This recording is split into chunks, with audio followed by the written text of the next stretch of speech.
Hello, everyone, and welcome. This is Dr. Lonnie Simpson. And before I begin, I want to see whether or not you're able to hear me.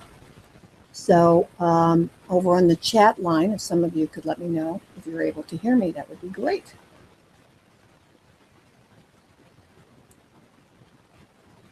So I'm just going to wait here and see if you guys are coming up.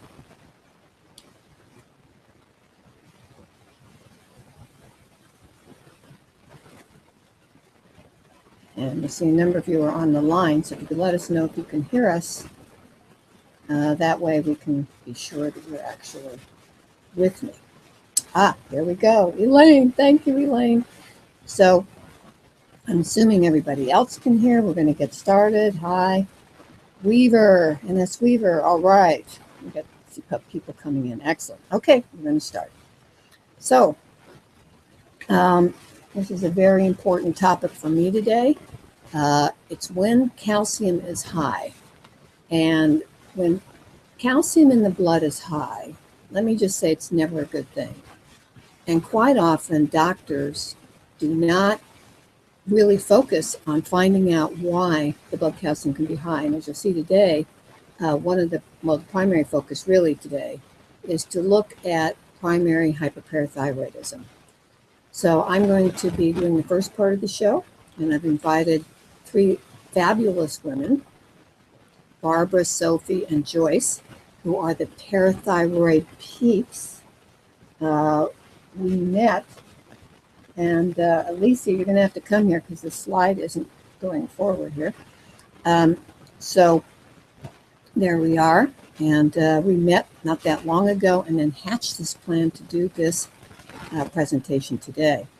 So these are three women who have made it their mission to educate people about primary hyperparathyroidism and the diagnosis or lack thereof. And these women went after it in order to get their own diagnoses and ultimately surgeries for this condition. And there we are in a restaurant enjoying breakfast and each other's company.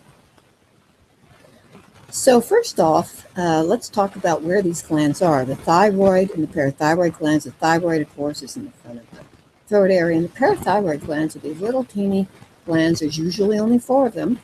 But by the way, they have been discovered as far down as the mid-thoracic area. So typically they are behind the thyroid. There are 4 of them. They're about the size of a seed of grain of rice. So they're very tiny, really. And this is looking, if you're looking from behind and you're looking at somebody, this is where the parathyroid glands are located. But again, they're just the size of a seed.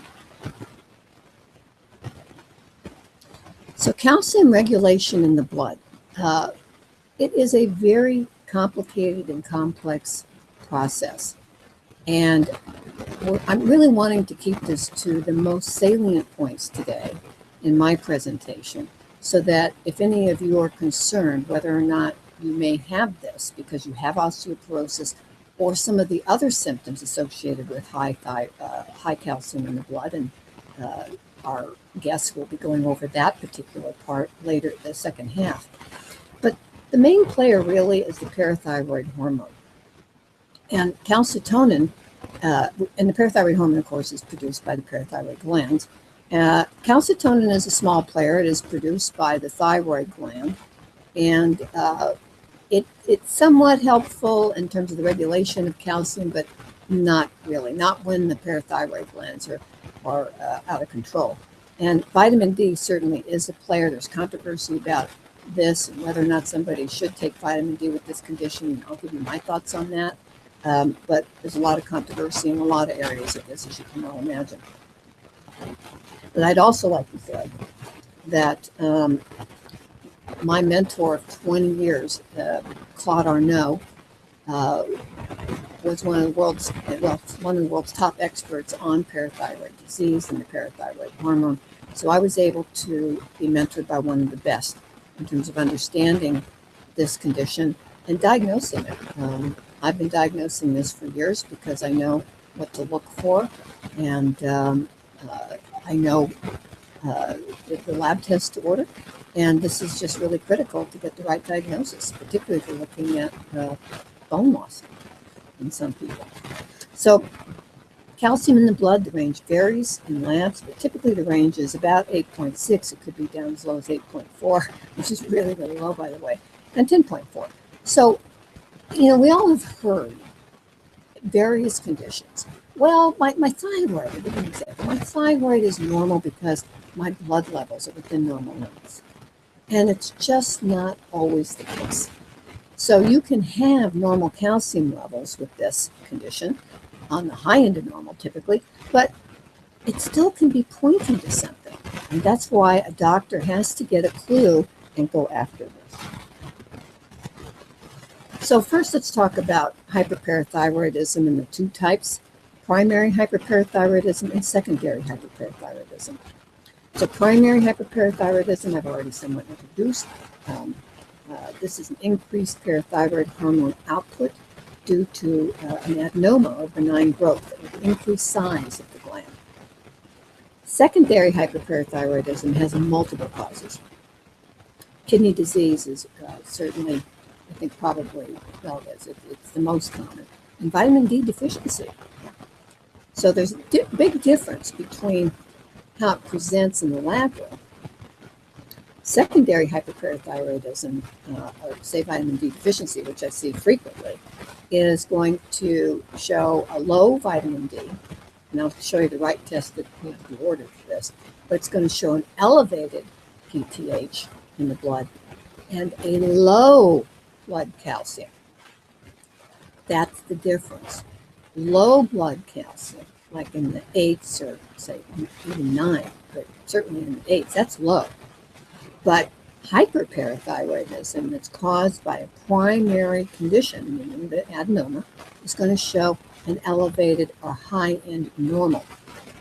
But by the way, as you'll see, even the parathyroid test, well, A, is notoriously done incorrectly, but also can be within normal range, well within normal range in a couple cases I've come across, and we have an example of that today with one of our presenters.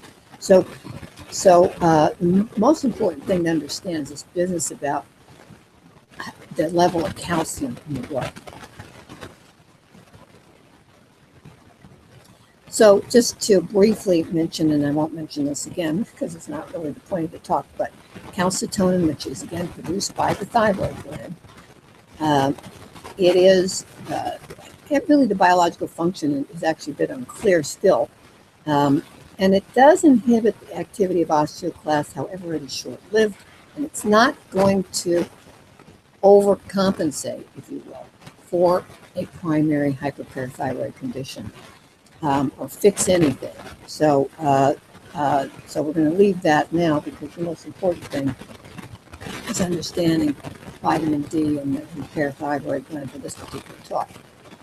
So vitamin D deficiency, and this is the initials for primary hyperparathyroid condition.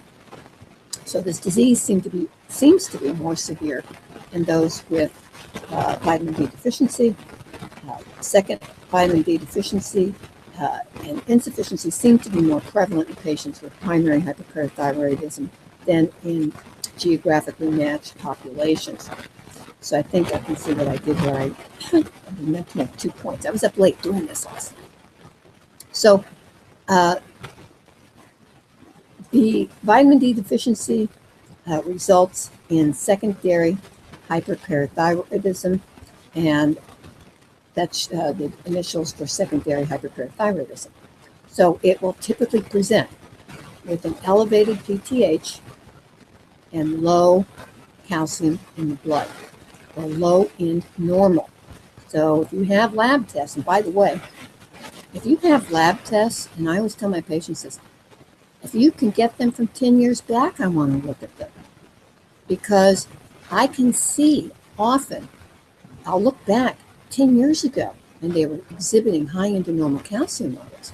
And then 5 years ago, maybe I see one that was in the 10s. And then maybe another one in the 9s. So that history is really important to me, especially if you've got because of course I deal with osteoporosis a lot. If you have other osteoporosis types of lab work, so I always want to see that. The bone markers, 24-hour urine, blood chemistry, which typically includes the calcium. I always want to see all of that work over time if you can get a hold of that. So vitamin D deficiency, again, so this one here was interesting in that this one study was saying that vitamin D deficient patients undergoing parathyroidectomy, and having that parathyroid gland removed that is enlarged or has that adenoma, are also at increased risk of post-operative hypocalcemia, or low calcium, and hungry bone syndrome, which underscores the importance of preoperative assessment of vitamin D status in all patients with primary hyperparathyroidism. I can tell you that there are doctors that disagree with people taking any kind of vitamin D. I'll give you my thoughts on that when we get to vitamin D. Certainly you have to be very cautious with correcting that once you know this person has an adenoma. And there are some doctors and surgeons that would not want someone to take vitamin D, and those that do. And by the way, I do want to make a bit of a disclaimer before my guests come on, which is that each of them have been to the Norman Clinic and have had surgeries to remove their tumors. I do not know, nor I have met anybody at the Norman Clinic, so I just want to be clear about that. And none of us are spokespeople for them. There are other clinics in the country that are doing good work. The main thing is you want somebody who actually knows what they're doing and will talk about the surgery. And certainly they're going to give you their stories about how they even ended up going there. And I think that's a good story to hear. But I've had plenty of patients who've had the surgery over the years successfully. In fact, I have not had one patient not have a successful surgery, meaning that they didn't get the right gland, et cetera, or they damaged one of them. So that so far hasn't happened in my particular population. But the point is, I just wanted to have you understand that, again, these three women coming forward to discuss this, parathyroid peaks, have all been to the Norman Clinic. So parathyroid function. The sole purpose of the parathyroid glands is to control the blood calcium level within a very tight range between, it depends on the lab, 8.5 or 8.4 to 10.3 to 10.5, sometimes 10.1. So but the point is, look at that range. It is tightly regulated.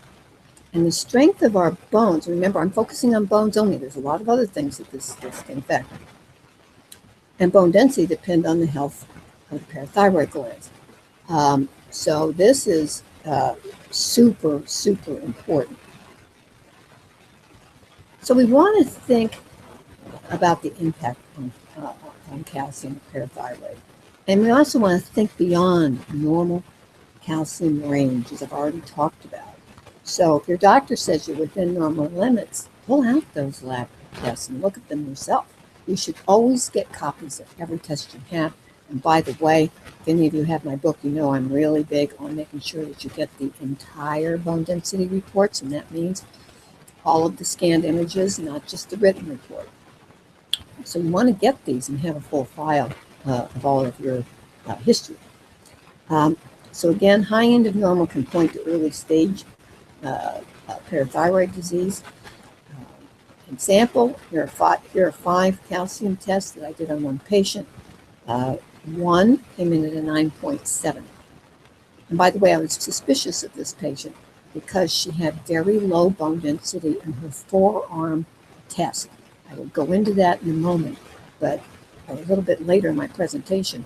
But the forearm test sometimes can be quite diagnostic, especially in people who have had parathyroid disease for some time. But anyway, she had a 9.7, then she had a 10.3, and then she had a 10.1, a 9.8, and then a 10.6. So 4 tests were within normal range.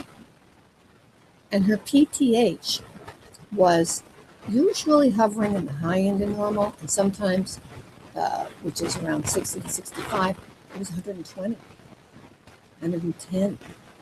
In fact, 4 out of 8 were normal, but 8 were off the charts elevated. So primary hyperparathyroidism is the most common cause of hypercalcemia or high blood calcium. When I was in school, I was taught that 1 in 5,000 people, and by the way, it's mostly women, had primary hyperparathyroidism. And I was talking to Dr. Arnaud just about 2 months ago, and I asked him, I said, so what are you thinking now? What do you think in terms of what we're looking at in women over 50 especially? And he said 1 in 135 to 150. That's pretty common. Now, with men, it's not as common, but I have, in the last year, certainly diagnosed 2 men. I've diagnosed many people. I was working at the Foundation for Osteoporosis Research, just reading bone densities, high suspicion. I can't say totally diagnosed without the lab work, but again, when that forearm bone density is especially low and lower than the spine and the hip, boy, that's the first thing I'm thinking of, that person has primary hyperparathyroidism. And I'll explain why it goes after that particular area as we go along. So who gets primary hyperparathyroidism? Again, women over the age of 50, but it can happen in anyone, and certainly men as well, so people of all ages. And this goes to, we have to treat people individually. How are they presenting? What symptoms do they have? You can't get locked into thinking, oh, it's a woman's 45, can't be that. You can't think like that. So what happens with, back up here, forward. So what happens is this shows, this slide shows, and this is out from my book, this particular illustration.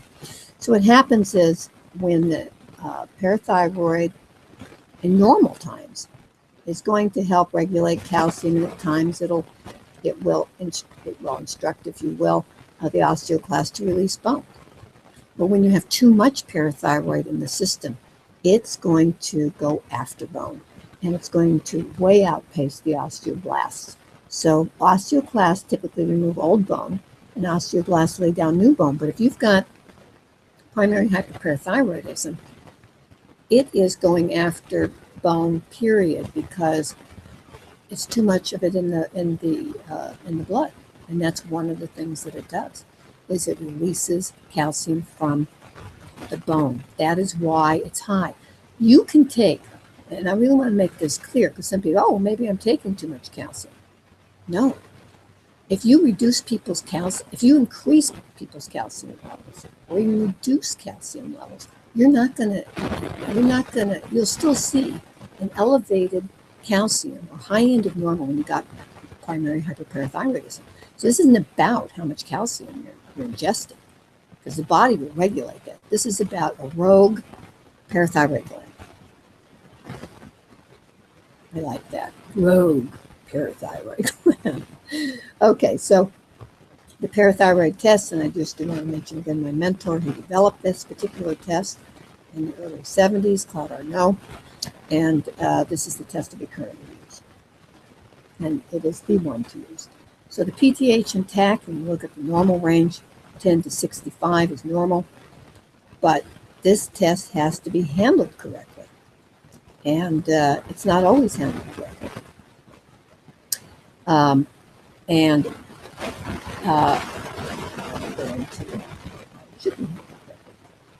So PTH intact is the one to order, and you should always order it with calcium.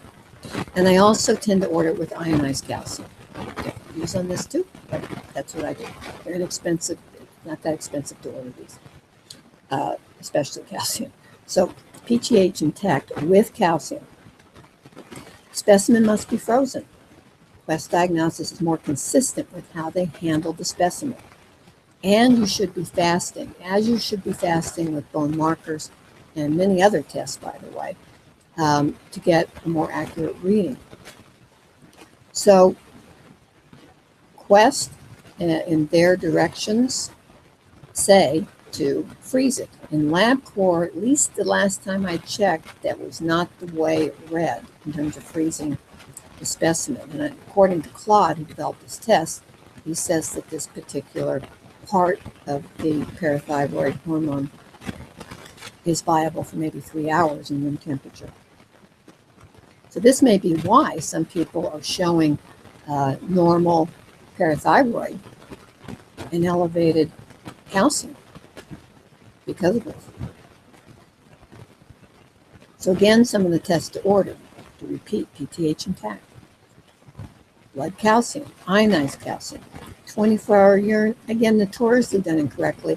If you want to learn how to collect for this correctly, go to my website, and you under consults, you can download a form on how to do this correctly. And you have to do this correctly to get a good reading.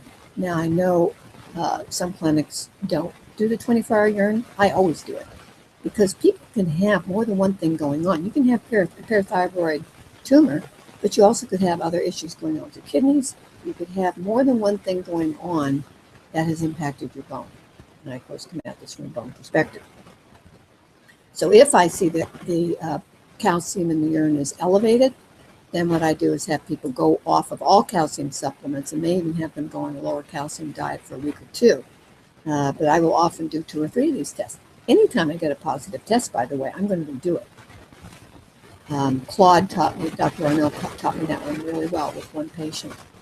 We had done 12 on her, and I mentioned her earlier, and 8 were elevated, 4 were normal. But he was teaching me. So that was important for me to and vitamin D, the 25 hydroxy vitamin D is the one that we should be testing to, it better represents our tissue level. So vitamin D is really critical for many functions in the body, not just bone. And the primary thing that, of course, most of us know about is that it increases calcium and phosphorus absorption by quite a bit.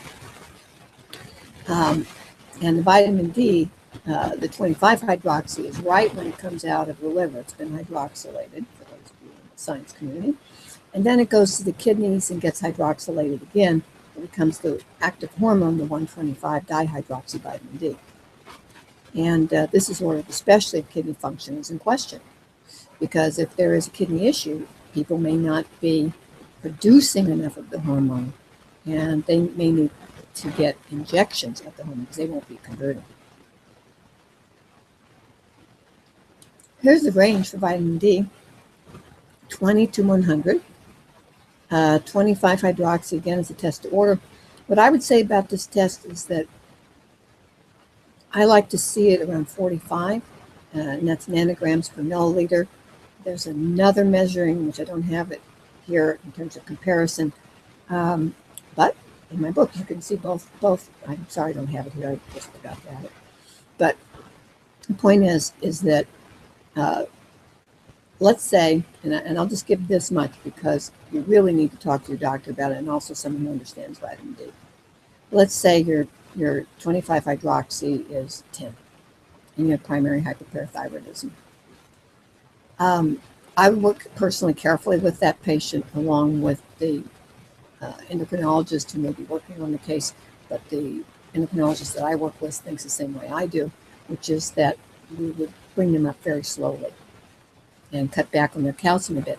It takes 4 to 6 weeks for that active hormone to be created from that 25 hydroxy vitamin D when you take it orally. So it takes that long to actually build up in the system and be converted and begin to saturate tissues in the body. So the thyroid, the brain, everywhere in your body has vitamin D receptors. So this isn't just about bone. And that's why vitamin D is so important. I'm also, and maybe I just need to do a webinar in the near future on vitamin D, because as I may have mentioned, I had been working on a book about vitamin D exclusively for 7 years before I wrote the book on osteoporosis, and I will get back to that book. But there's a lot that's new, and I do not agree with the dosing of D2. which is ergocalciferol, and certainly do not agree with the 50,000 dose that doctors are giving their patients once a week. So I think we need to be taking people slowly, no matter what their situation, slowly up with vitamin D now, not quickly, not giving them 10,000 a day. It's different thinking. You don't want to start flooding the body with calcium, especially if they're on a diet that's inflammatory, meaning eating tons of sugar and other inflammatory foods. Because guess what? Calcium goes to areas of inflammation. Briefly, I'm going to talk about the ultrasound test, a specialized ultrasound test that you see here that is done to locate the parathyroid tumors and adenomas. What I can tell you is that unless a technician is highly skilled, they're going to miss it. And even if they are highly skilled, they're often going to miss it. It sounds odd, but in the hands of a skilled surgeon, they go in and check them. And it's a very small incision in the front of the neck, and they can look at all of them, and that is what should happen if the diagnosis is clear.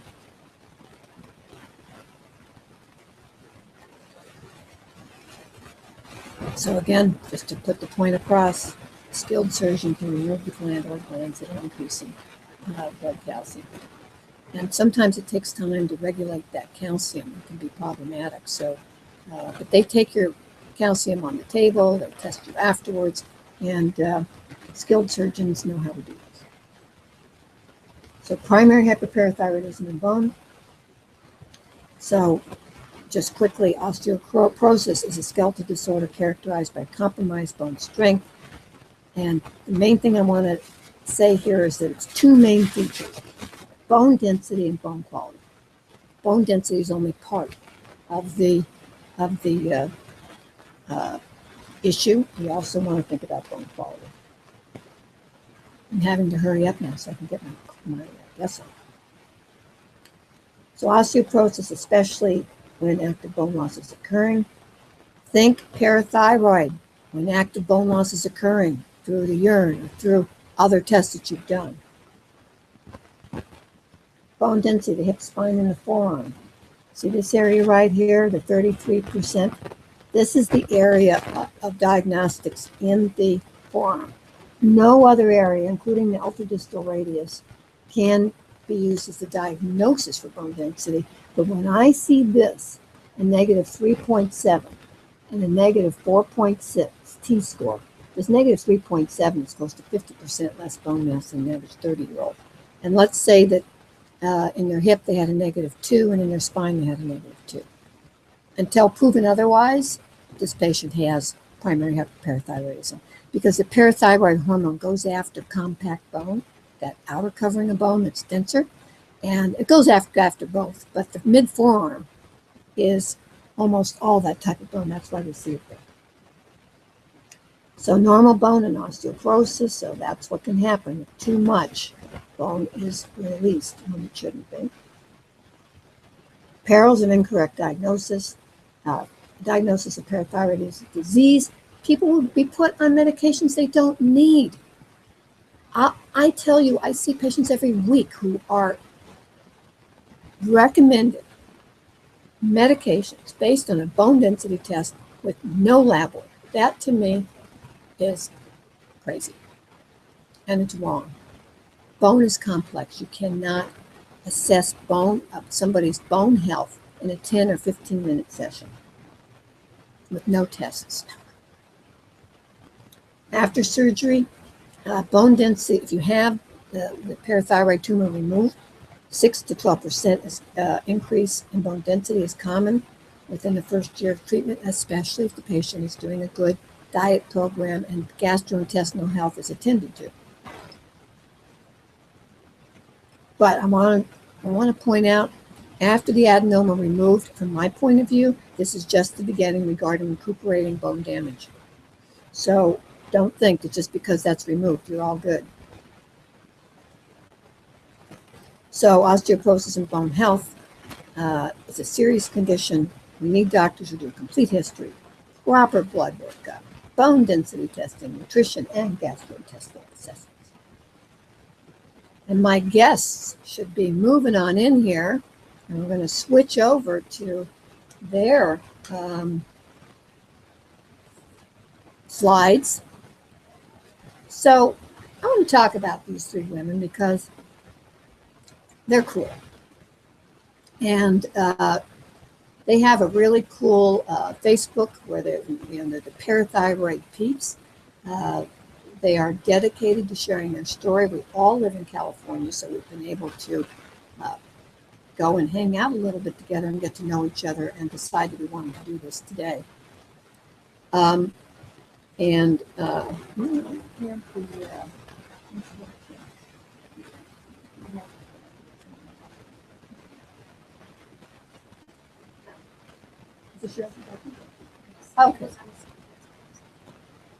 Okay, so now I think, let's see. Sophie going first, okay? Good. Okay, we're a relaxed group over here. So Sophie is going to start with her story. We have Sophie, so I'm just going to say, hey, Sophie. And I'm going to say hello to Barbara and hello to Joyce. So say hello, everybody. We're all here now. Woo! Okay. So it's okay. So here we have Sophie. She's going to tell her story. Thank you, Dr. Nani. So I'm here today with Barbara and Joyce, and we are the three parathyroid peeps. We are from the San Francisco Bay Area, and we are sharing our personal journeys over parathyroid disease. All three of us had surgery to remove our non-cancerous adenomas. We met last October, and we met through a Facebook group and decided we wanted to learn more about each other and decided to meet in Mill Valley. And an instant connection was done, and we ended up meeting and chatting, and before we knew it, we had a website going, we have a blog, parathyroidpeeps.com, we have a Facebook page, and we're extremely excited to share our stories with you today. The purpose of our website is to raise awareness about this disease because it's really not very well known among patients and among physicians. So we wanted to improve awareness of this and improve diagnosis and the standards for surgical treatment. About the parathyroid glands, Dr. Lani has mentioned this before, but there are four little glands, mostly behind the thyroid. They're about the size of a grain of rice, and there's two at the top and two at the bottom. Very occasionally, they can be located in other places, in the neck or in the chest. That happens during development in the embryo, and it can migrate below the thyroid, but this is a very rare occurrence. Hi, this is Barbara. The function of the parathyroid glands, Lonnie did discuss, but the purpose of the parathyroid glands is to control calcium within the blood in a very tight range that's normal, 9 to 10.1, and you're going to hear us talk a lot about that range. In doing so, parathyroids also control how much calcium's in the bones and therefore how strong and dense the bones are.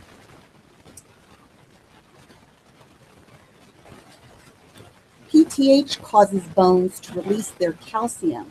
When the parathyroid hormone's present, the bones are going to give up their calcium in an effort to really increase the blood calcium in our blood.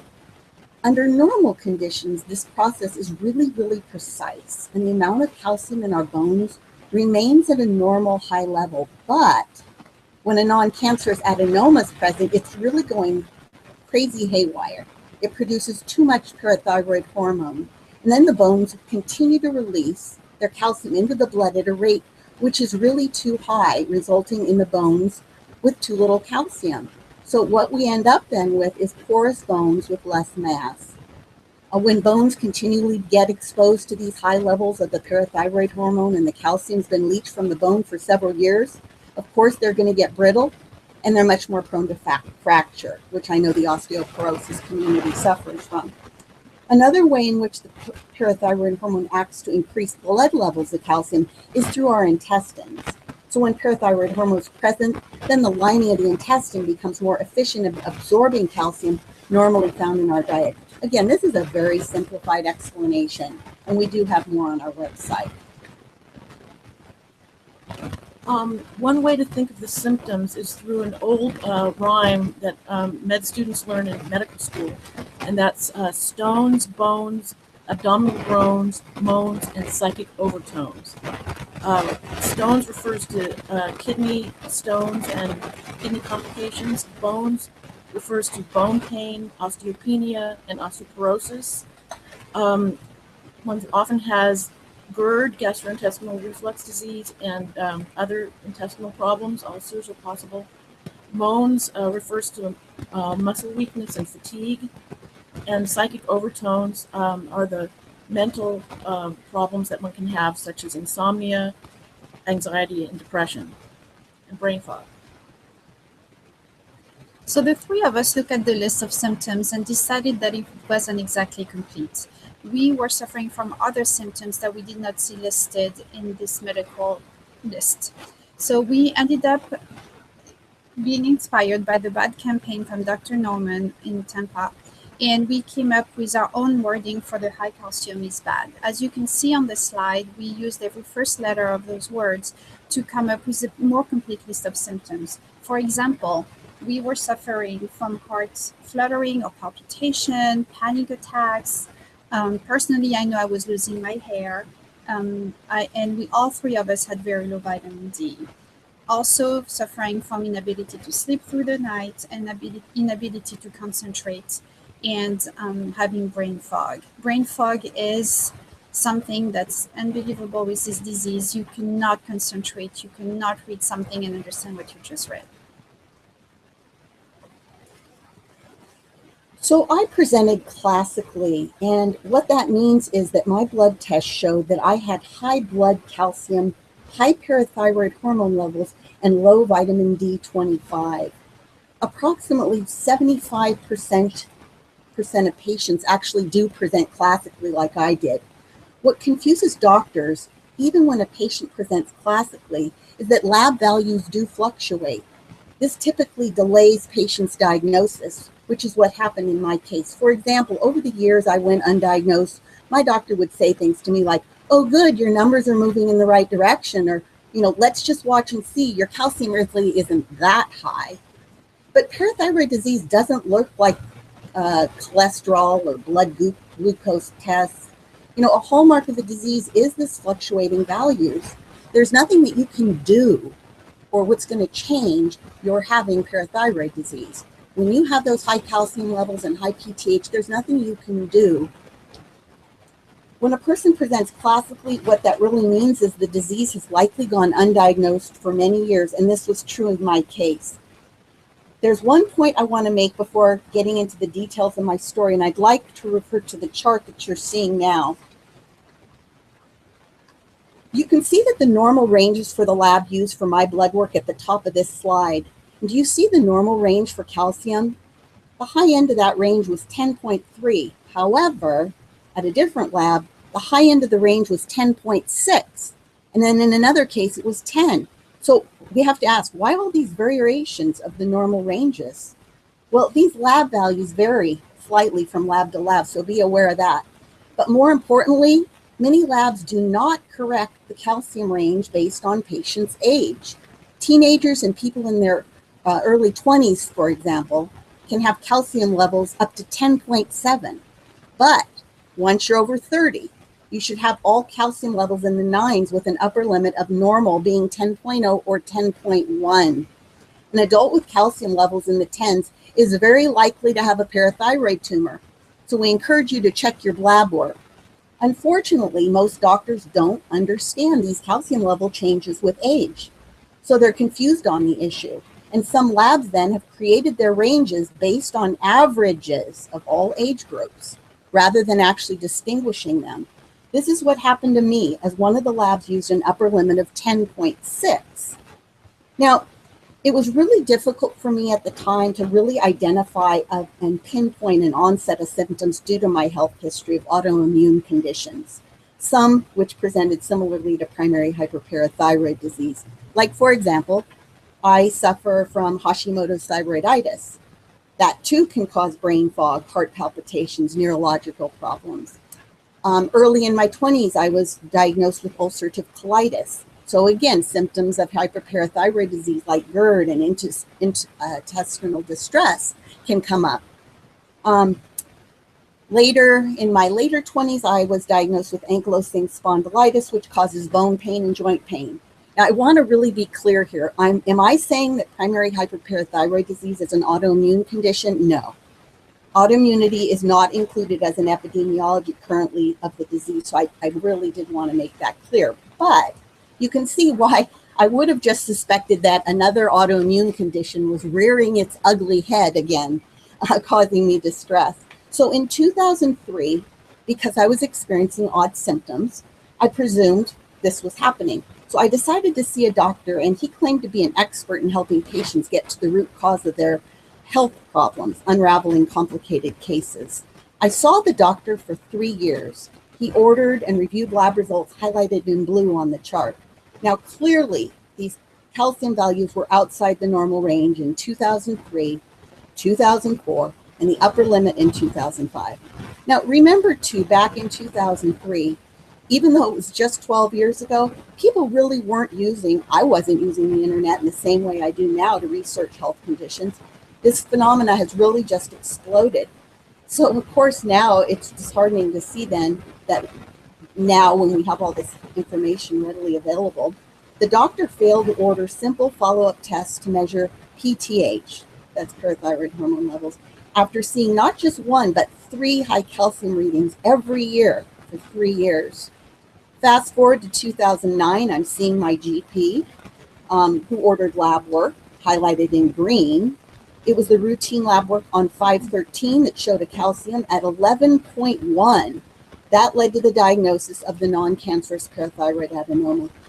Of course, sad, in 2009, she wasn't equally concerned with my 10.6.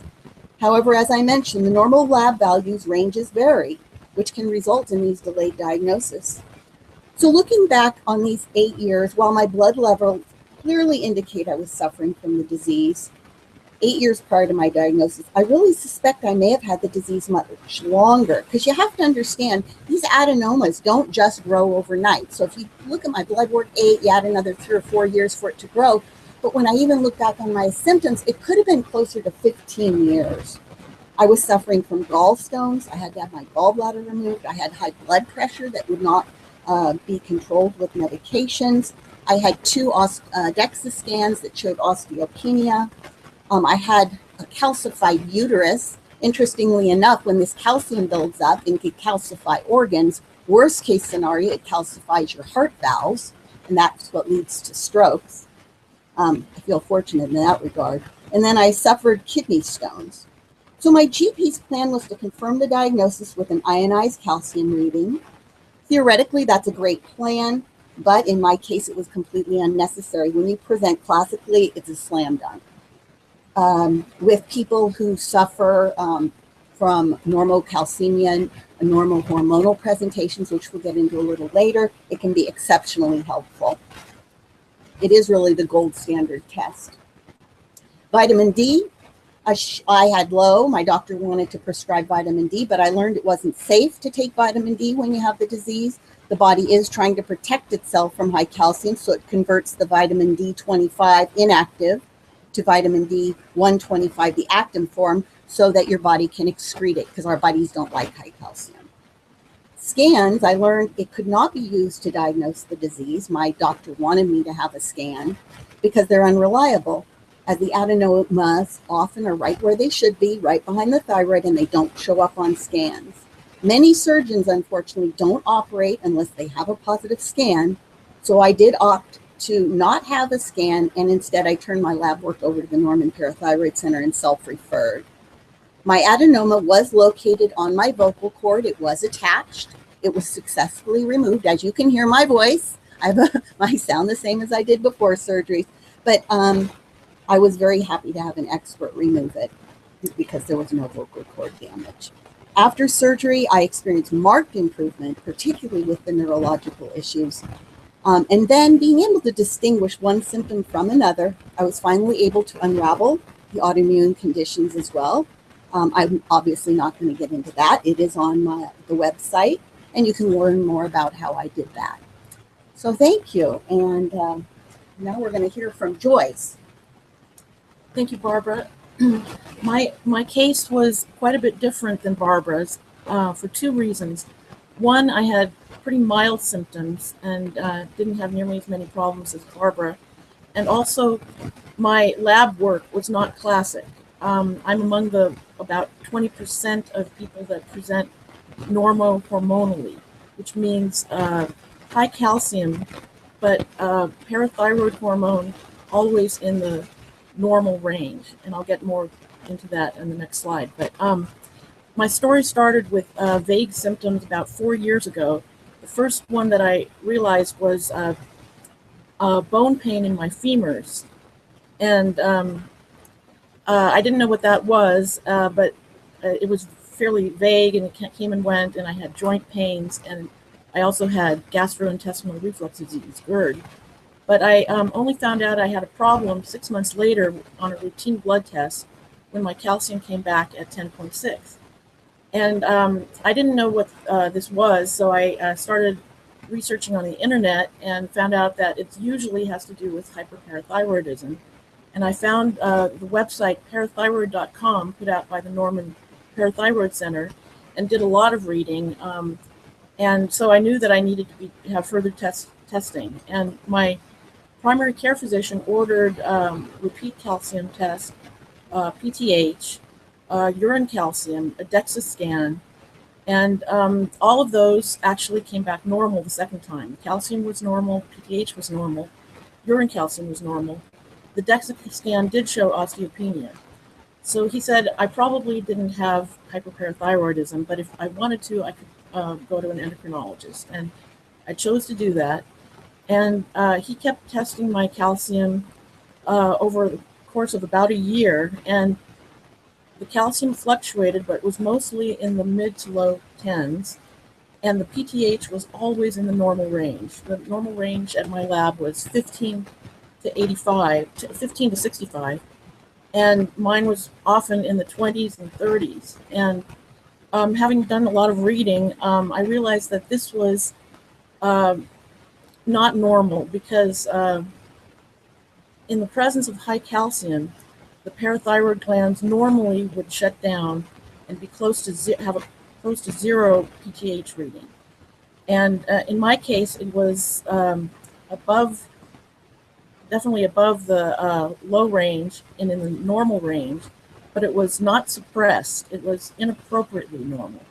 And you can see on my graphs that the left graph being the calcium, the red dots show my calcium above 10 most of the time for about a year. And these are compared to 10,000 patients at the Norman Parathyroid Center, all of whom had their adenomas removed. So you can see that the bell-shaped curve, there's a lot of patients in the 10s, and they don't need to get up to 11 or above to have primary hyperparathyroidism. And on the graph on the right, it shows my PTH levels, all of which were below the normal cutoff range of 65. And what's interesting is the red shows my numbers before surgery, and the blue dots show my numbers after surgery. The calcium had gone down in the 9s on the left graph, and the PTH was still in the low normal range. And you can see on the very left the picture of my adenoma. I had one adenoma, which was good size, and then there was a second gland that was also bad. And that gland was normal in size, but it was producing too much PTH hormone, and it should be dormant. And when there's one adenoma, all the rest of the glands should be dormant and not producing PTH. So at the Norman Parathyroid Center, they use a little probe to biopsy all 4 glands. And the second one was bad, and that was removed as well. And then the third and fourth parathyroid glands were small in size and were dormant, so they were left in place. So my experience is important because it emphasizes that when all doctors should check for glands to make sure there's no other adenomas. After removing one, it doesn't mean that there are no other bad glands, and this happens in maybe 30% of cases that there's more than one adenoma. And the other one is that doctors are often confused by presentation of normal hormonal hyperparathyroidism, and one should definitely research and do more testing and look at trends over time to see if one has continuously elevated calcium. Then it really doesn't matter what the parathyroid hormone is, as long as it's not suppressed, because that would indicate that you have this disorder. In my case, after surgery, my symptoms of bone pain and gastrointestinal reflux got better over a period of time, and I'm convinced that I would be going back for surgery again if the second gland had not been removed. So Sophie is on next. So my story started last year with a routine blood work. My calcium came back at 10.3 and my vitamin D came back too low at 29. The rest of my blood work was normal. At the time I asked my doctor, I said, why would I have numbers outside of the range? But my doctor did not seem concerned at all, and she says, a lot of people have low vitamin D. As far as the calcium, I never really got an answer, but because I was questioning it, my doctor agreed to retest my calcium a month later. A month later, I do the blood work, and my calcium remained unchanged at 10.3. So at that point, I'm waiting for my doctor to tell me and explain to me what a high calcium could be. And instead, I don't hear back, and I'm waiting. So I start Googling. I'm like, okay, what am I going to find? I have some time. I Google low vitamin D, elevated calcium. Much to my surprise, there's a condition for this, and it's called primary hyperparathyroidism. And I landed on a website from Dr. Norman in the Norman Parathyroid Center in Tampa, Florida. And the website is called parathyroid.com. There are pages and pages of information about this disease.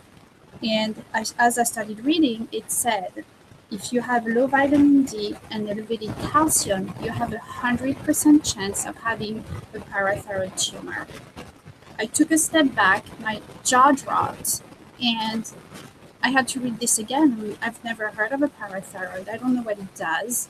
I know what a thyroid is, but now I have a tumor, and I was so confused. So I call my husband, I need help, and then I look again, and the website says, to confirm this diagnosis, you need your PTH level. So I call my doctor back and request this PTH. At that point, my doctor is absolutely convinced I'm absolutely fine and I'm overreacting. Those were her exact words. So I get my PTH result back, and it comes back at 67, which for my lab range was the lowest in the norm. It was not abnormal for my lab. I've now learned that it is too high, but at the time it looked normal on the paperwork from the lab. So then, being confused, I had a 100% chance of having this. My doctor telling me I don't have it. I went back on this website, and it said, well, if you want to find out what's going on, you can download the Calcium Pro app. And as you can see on the screen, I plugged in my number, and I saw the red dial go from very unlikely to all the way on the right to very likely. So now I was very sure I had this disease. I looked at the symptoms list on the website, and I recognized so many of them. First of all, I had told my doctor over the past couple years that I had heart palpitations, that I was fatigued all the time, and that my joints were aching. My doctor attributed this to being a very active working mom and being very close to menopause. Those were probably causing all my symptoms. What I did not know at the time is that some of the symptoms were due to this disease. I never told the doctor, for example, that I had hair loss, that my bones were aching. I had constant pain in my rib cage, and I did not know it was due to this tumor. And I also had a terrible brain fog. I would spend endless hours of not being able to sleep at night, only to wake up tired and not be able to understand what was being said in meetings at work. or reading a book and having to reread what I was reading because nothing made sense. So after seeing an endocrinologist who confirmed the diagnosis, his recommendations were to do the 24-hour urine calcium test. That calcium test came back very high, and at that point, he did not refer me to surgery, much to my surprise. He recommended I take Fosamax to protect my bones, and also he did not order a DEXA scan. Knowing what I know now, I know those were completely wrong recommendations, but I also did realize that I did not want to take medication to treat a tumor.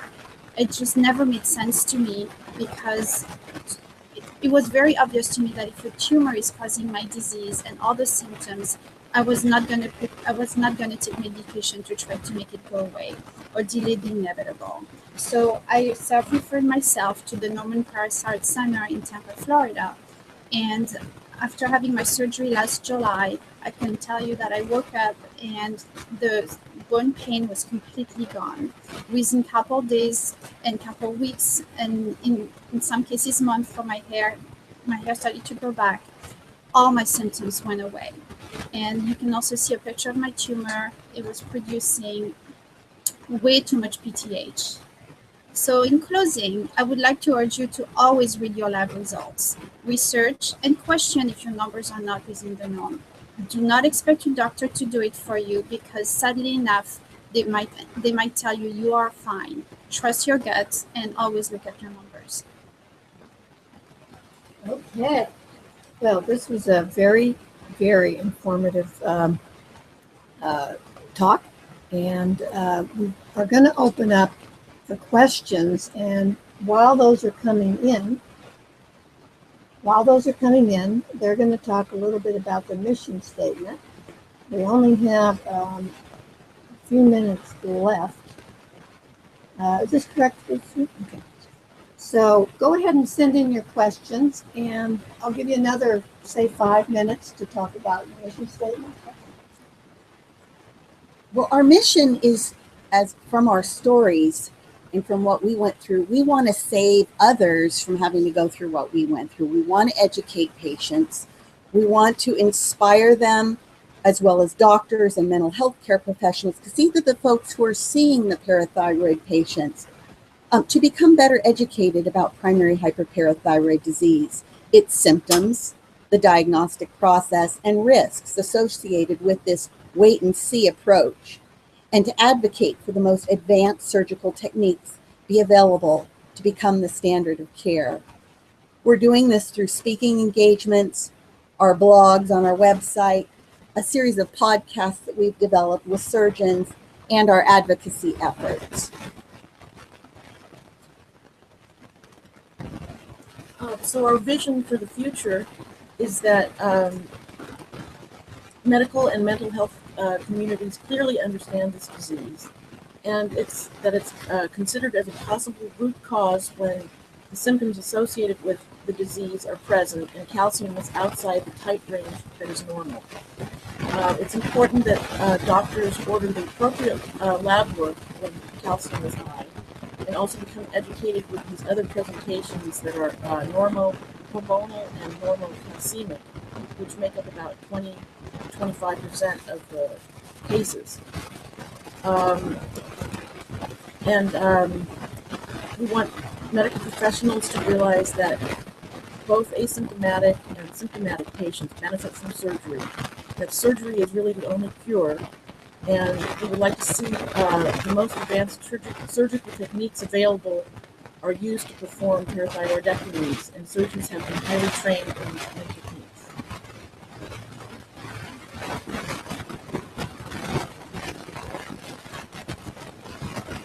Done with that part? One more? Okay, so go ahead. What are we trying to make the slide? Okay. So this is our last slide for our presentation. So feel free to follow us like us on Facebook, follow us on Twitter. And send in questions right now if you'd like us to answer them. And also check our blog. We have a blog called parathyroidpeeps.com, and we're currently posting our own podcast that we have created with experts. And remember, high blood calcium is always bad. And you know, when we first met Lonnie, she was so kind to arrange for a meeting with us, and she surprised us with a copy of her wonderful book. It's called Dr. Lonnie's No-Nonsense Bone Health Guide, The Truth About Density Testing, Osteoporosis Drugs, and Building Bone Quality at Any Age. And, you know, she's done so much marvelous work on bone health that it's really worth a read. Particularly patients who have suffered from parathyroid disease, whose bones have been ravaged, are going to benefit from reading her book. Yeah, because as I said when I was talking earlier, is that in my opinion, once one has had if they have had a parathyroid tumor removed, it's the beginning of the journey for their bones.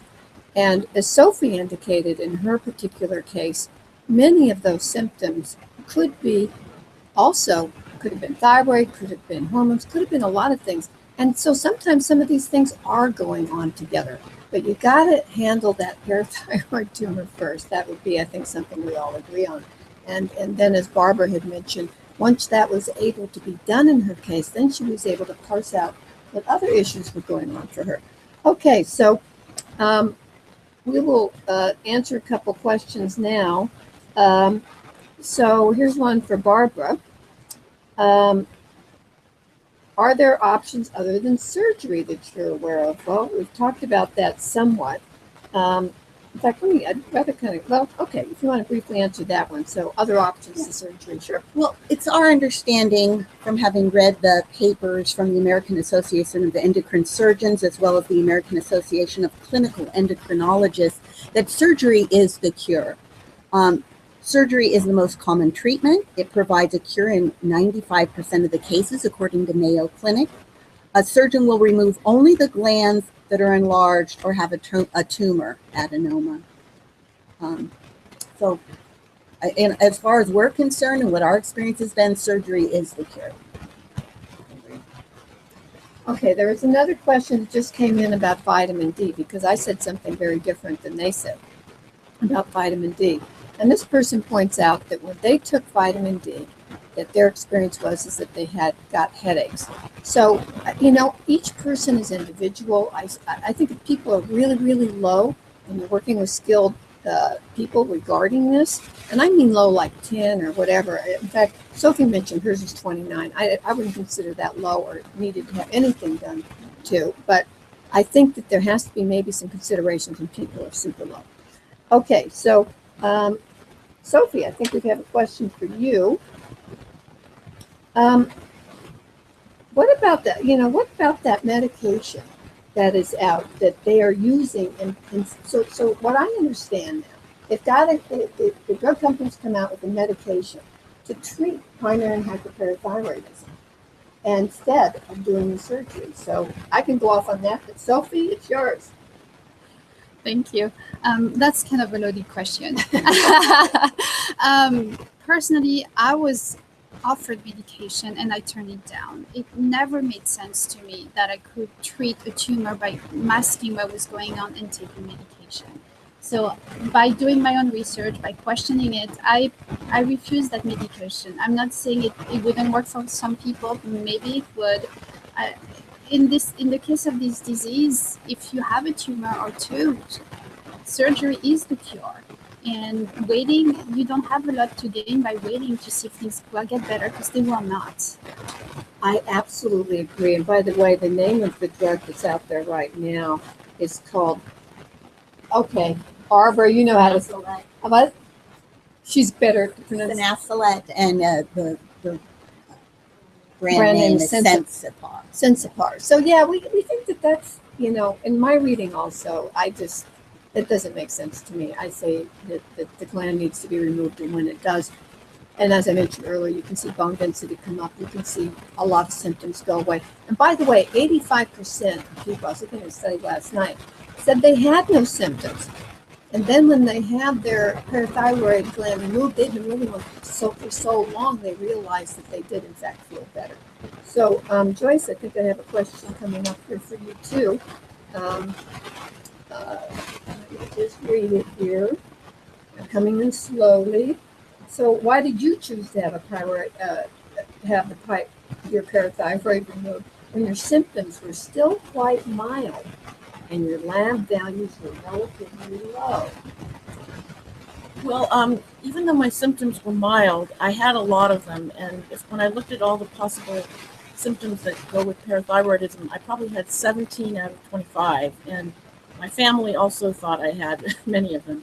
But I also, from my reading, I realized there was really nothing one could do if you watch and wait. The only thing that would happen is that things would get worse. I had osteopenia already, and I didn't want to progress to osteoporosis. I didn't want to develop kidney stones. And the thing with parathyroidism, primary hyperparathyroidism, it's a little bit like being pregnant. You can't be a little bit pregnant. So there's really no such thing as mild hyperparathyroidism. You either have it or you don't. You're either pregnant or you aren't. So that was my main reason for wanting to get the tumor out and not let it progress to worse disease. And my numbers, as I had explained before, they were atypical, and that was one of the reasons I wasn't diagnosed or accepted for surgery quickly, because most people are not familiar with that kind of presentation. So that's why I wanted to go to Norman Parathyroid Center, who had experienced a lot of these patients with a similar numbers. And I want to make a point here. I had a patient out of Chicago. And by the way, I do work with people from all over the country to help them sort these things out. But we had 12 parathyroid tests on her. All, the calcium kind of went back and forth that we're talking about. 6 were highly abnormal, high. 6 were not. And then we sorted out what labs she was at. The ones that were elevated were Quest, where they were doing the test correctly. And the ones that were low were from LabCorp. So I'm just, again, pointing out that, it may be normal. We saw that with Joyce's case. But also maybe some of these normals are because the test isn't done correctly. The other thing that I want to point out is that if we don't balance calcium just in general with magnesium, that does tend to help, if you will, the calcium precipitate into tissues. We need to learn a lot about calcium. Bones are not just about calcium. It's about magnesium. It's about boron. It's about vitamin K2. It's about a whole lot of things to keep our arteries healthy as well as our bones healthy. So, but clearly, elevated calcium is not a good thing. So, Barbara, here's a question for you. Somebody asks, what if all 4 glands are affected? Yeah, it's our understanding, at least from the reading that we've done, if all 4 glands are affected, a surgeon is going to likely remove only 3 glands and perhaps a portion of the 4th, leaving some functioning parathyroid tissue. This is very rare. What's concerning is if you don't have an expert surgeon, they go exploring.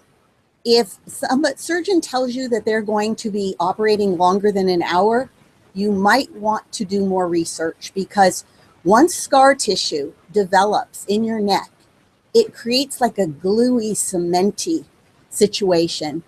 And then if they did not check all 4 parathyroid glands, then you have to go in and have a second surgery. It's very difficult for the surgeon to get through that cement.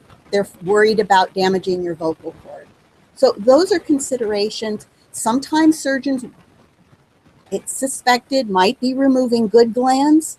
So again, that's where choosing your surgeon wisely is very important. Okay, and I wanted to ask Sophie a couple important questions here. Where can a person get that Calcium Pro app? I think a lot of people would like to know about that, and I think it's a pretty cool app. So that app is available on the Norman Parathyroid Center website. It's called parathyroid.com. I honestly don't remember how much it was. $2.99. $2.99. It's very cheap, and it's the best money you'll ever spend. You just, yeah, you can go to the iTunes store and you just plug in your numbers. Very few, it doesn't need a lot of numbers. It wants to know your birth date. It wants, you can just plug in your calcium, vitamin D, and PTH, and you should be able to get a reading and point you hopefully in the right direction. And actually, I'd like to ask this one too of you, Sophie. What are some of the known causes of primary hyperparathyroidism? I think some of them are probably caused by radiation exposure to the neck, such as patients who've had cancer, possibly genetically, such as MEN1 and FHH, but it's very rare. In most cases, I think people don't know. It just happens, and it's not genetic from what I understand. Well, and the other thing, there's some interesting thoughts about vitamin D on this too.